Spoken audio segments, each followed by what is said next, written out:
Hello and welcome back to my channel. Today I have something fairly interesting. This is something I was not expecting to get, but walking around Walmart, I just stumbled across this in the clearance section. It wasn't on clearance, somebody just put it there. And yeah, it's a bit of a mystery to me. I guess I'll go ahead and show you guys. I picked up, well, bam, Marvel's Lizard. Yeah, this is a bit of a weird one because I looked and there was no other figures of this type, no other retro Spider-Man figures, no other retro figures, period. Pretty much all they have right now is the Black Panther wave and some of the what is it, the X-Men wave with the guy on the tank. I don't know much about him. He's from a comic I haven't read before, but Bone Breaker, I think that feels right, but I might be wrong. But I digress. That's all we have right now, so I don't know where this came from. I don't know if it was like in the back and waiting to be put out and somebody accidentally put it out, or I have no idea what the story is with this figure specifically. But I guess it doesn't really matter because I have it now. So I guess we'll go over the box really, really quickly. Over in the top left, you'll see the classic Marvel Comics logo, if I can angle it right so you can see it. And then, of course, along the top, you have the classic 90s cartoon Spider-Man logo. Beautiful logo. I love this logo so very much. You have a nice picture of Lizard right here on the left, and then, of course, Lizard in the, I guess, to the right ish. And then a sticker for Spider-Man right here. If you rotate it, you have a little bit of a bio on the back. I'm not going to go ahead and read that for you, but you can read it for yourself. Nice picture of Lizard right there, and then another picture of Lizard. This one kind of shows you how the parts work, how to sculpt the heads and whatnot. And that's pretty much it. I love these boxes. I hate to open these because they look so beautiful. Even if it's a boring figure, if it's in this box, mwah! You know, there's that Tigra retro figure. She looks awesome in the box as a figure. Eh. But I don't know. I've seen her around a couple times. I thought about picking her up, but she's never for the right price. Anyways, okay. So, as I was saying, this is so weird. Yeah, this is the figure. This is Lizard in all his glory. I think first I want to put on his tail because without his tail, he just has this weird butt thing going on. So if we just apply the whole like so, just apply a little bit of pressure. Doesn't seem to need much. And then this is on a wire, so you can actually bend it to whatever shape you need it to be. And then that's perfect. It'll hold up the figure and everything, and it looks great. So, that's the only accessory that's really required to apply on. It couldn't really fit on the figure without, you know, making the box huge. Um, So I guess we'll go over the figure real quick. Starting at the top, you have this beautiful, highly detailed head sculpt. I'll bring him a little bit closer. You can see all the little lines and bumps, and he really looks very lizard-like. This face is a little bit more awkward. We do have a other head sculpt, but this is more like a what face than the other one. The other one's a bit more mean. Then you have this beautiful lab coat that looks really, really nice. Has a nice high collar that wraps around. Hiding this black t-shirt. Looks like it's pretty standard underneath, but just a regular old black t-shirt. Then moving down into the purple pants, because every scientist in the 80s and 60s, I guess, would be... when was Lizard invented? Well, back when Stan Lee was making all the characters with Steve Ditko and all the other guys, all the scientists had purple pants. I guess that was all the rage back in the day when they were creating these guys. But along with Bruce Banner and I guess Peters had purple pants, and all these scientist people, they've all had purple pants. Lizard joins them in having purple pants, and then you meet back down at the feet. These huge hunkin' feet with great detail. looks really, really fantastic. Nice quality sculpt work, looks very, very nice. Then we go back up to the arms. The arms, look at this sleeve here with the nice ripped tears into the shirt. Really nice detail on the sleeve. Looks really good. And then the hand pops out right around here. And again, really, really nice detail. Really, really pretty to look at. Could use maybe some dry brushing, but overall I think it looks fantastic without all that. And of course the same thing over here. This one's a little bit more like a holding onto a wall type thing. This one's more like grabbing type hand. And then of course the tail. The tail's a little less detailed than everything else, but I think that's so you can have more bendiness to it, which I appreciate. Yeah, I'm okay with it looking a little less good than everything else, just so I can get that extra bend in it. That's something that's severely lacking with these type of characters. Moving on to the accessories, you have this grabby hand right here. This is so you can grab onto the science bottles, so I'll grab this one right here. This one has red liquid. You could go ahead and pop it in like so. And then when he wants to hold on to it, that tail really doesn't want to stay in. That's going to become an issue. Maybe glue? I don't know. I don't want to glue it in, but it's really just not holding unless I'm not putting it in enough.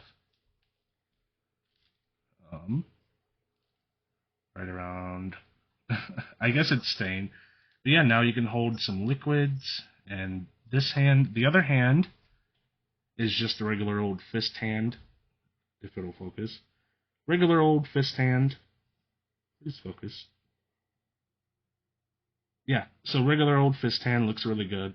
Highly detailed like all the other hands. I'll go ahead and place that down there. But this hand will hold on to the bottles. You also have one with a yellow liquid, if you need, but I don't, so we'll place that there. I guess if you keep buying all these figures, you'll have Beast and Lizard and all the other scientist people. You'll have a really nice collection of lab equipment. Make a nice lab diorama, which instead of these HasLabs with these huge figures or cars or whatever, I'd like to see diorama HasLabs for cheaper. Like I want a lab, a city street. I want all sorts of dioramas, and I'd love to support that. And then, of course, lastly, we have this other head sculpt with the tongue. This one looks really, really good. This one's more like the 60s cartoon. And then this one's more like the more modern, I'd say. More dinosaur-like with that evil-looking tongue. He looks really, really good with this head sculpt. I think this is going to be my main head sculpt. And then if I wanted him to, he could be drinking this liquid. So let's put this bottle back in. And then something like that. That's if you wanted it to do that. So let's go over articulation. We've seen a little bit of the head, but the head's a little bit more limited. I want to say down here in the lower neck, it can move a little bit, but not much. There we go. I kind of broke it loose. Now it can move quite a bit more. It kind of creaks a little bit, but that's okay. On top of the head, it can't move too much because of the... Wait a minute. Does that jaw open? That jaw does open. Well, it doesn't open, but it's soft, so it can open a little bit more. If you wanted to put like a hand in there, that would be really good. Like Peter Parker's hand. That would be a really good diorama. This tail fell off again. Alright, I'm starting to dislike the tail, only because it keeps falling off. Alright, let's see if I can just push it on there better. Maybe I just didn't have it on enough. I could feel it actually snapping. Okay, so moving on down to the torso, we have this upper diaphragm cut and this lower ab crunch. The two together form a really deep ab crunch. Of course, this jacket's going to get in the way. but absolutely spectacular. I assume that means he doesn't have swivel on the lower waist, but that's okay because it is there on the upper waist. And I prefer it there. It looks more natural. You don't have this weird disc at the bottom when somebody turns. This is much, much better. Much more preferred. So you have that deep cut, and then along with the legs, that brings it all the way to about... You can... if you wanted him to, he could do some weird stuff. That goes pretty high. And then, of course, because of that, that means that if you lift him up, maybe the leg... This jacket gets in the way, but the leg will go... Oh my god, please. The leg will go to about 90. Double jointed legs, of course. I know I skipped the arms. I'll go back to the arms. Double jointed legs, of course, they will go to about that far, but then I think the tail will end up getting in the way along with the jacket, so I won't show it kicking his butt, but that could kick his own butt. Swivel down here at the calf. Yes, right there, so it can spin around. Looks awesome. I love cuts like these that hide the cut deeper into the leg. Beautiful looking. The ankle hinge can make the toe point down that far and point up to not as far. Yeah, no. But still relatively decent. And then, of course, an upper thigh swivel so it can spin around quite like that. Okay, moving back up to the arms, the thing I just skipped out on, it can go up to about there, of course. And then, please go down, and then spin all the way around like so. Spin around like that right there at the shoulder cut or upper bicep cut. Double jointed, pinless, beautiful, love double jointed and love pinless. It can go very, very far. Like I say, he can make some phone calls if he wanted. He'd have to have a pretty big phone to fit in that hand, but he could. There is, let's see, the hand can spin around. I was thinking it could spin around in there, but I don't think it can. Just the cut at the wrist that lets it spin around like so. A little bit loose, but I guess I have been messing with it a little bit. And then it'll go in and out and all around, like I said previously. And that is the figure. Wow, this is fantastic. I'm going to try and put it in a pose real quick. Show it off. So let's do that. I'll probably cut to that. God. Okay. And there you have it. This is a pose I just came up with pretty quickly. You have that little head right there kind of staring at him in a little bit of bewilderment at what he's doing. But this tail right in the back really holds him up, really does some cool things. So you can put him in some poses that he probably wouldn't be able to stand in all that well, but then the tail will hold him the rest of the way. Of course, his feet end up kind of floating in the air a little bit, but I guess that's okay. It doesn't hurt the figure, so I have enough figures at this point that I'm ready to have some dioramas to build some scenarios with. So I think I want to do Hobgoblin and Lizard and maybe Sandman fighting Spider-Man inside a laboratory. So maybe I'll make a video in the future where I'm building a lab or some type of thing. So I guess we'll see how that goes. I don't know how to build a diorama, but this is something I've been wanting to do for quite a while. I've been wanting to build like a city street or something. They're just very expensive to make. But I keep getting more and more figures, and I have more and more ideas on how to show off these figures rather than just standing them up on a shelf. I love how stable he is. You know, you're not knocking this guy over very easily. Of course, I knock him over saying that, but I pushed harder than I meant to. But yeah, look at that. I mean, I love having this tail. I hope we get a Dr. Octopus with this style of arm, I guess, so that we can have his little octopus limbs stretching around and doing things. I guess we can't move it too much, otherwise it'll break off. But yeah, I want that. I know the static ones are easier to make and last longer. Of course, this one will deteriorate faster than just a regular old plastic tail, but honestly, I don't care. I think it looks cool. You can do some cool things with it, so I think I'd rather have that. So I do eventually want a Dr. Octopus that has that going for it.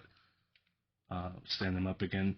I kind of want to do like he's climbing on the wall, but you can't see that, so yeah. We'll just stand him up like that. Yeah, I guess that is it for the figure review. A little bit of a weird one. I don't know why my voice was so shaky while making this. I wasn't trying to do that. I was trying to control it, but it just kept on shaking. It's not like I'm nervous, so I don't really get it, but anyways, I'll probably end up cutting that out. Anyways, thanks for watching the video. Thanks for supporting the channel if you do, and all that. If you can, leave a like and a comment and a subscribe. Let me know what you think of Lizard down below. If you have him, let me know. I guess just interact with the video in all the ways that you would. And I will be back with another video, hopefully very soon. So thanks for watching. Bye.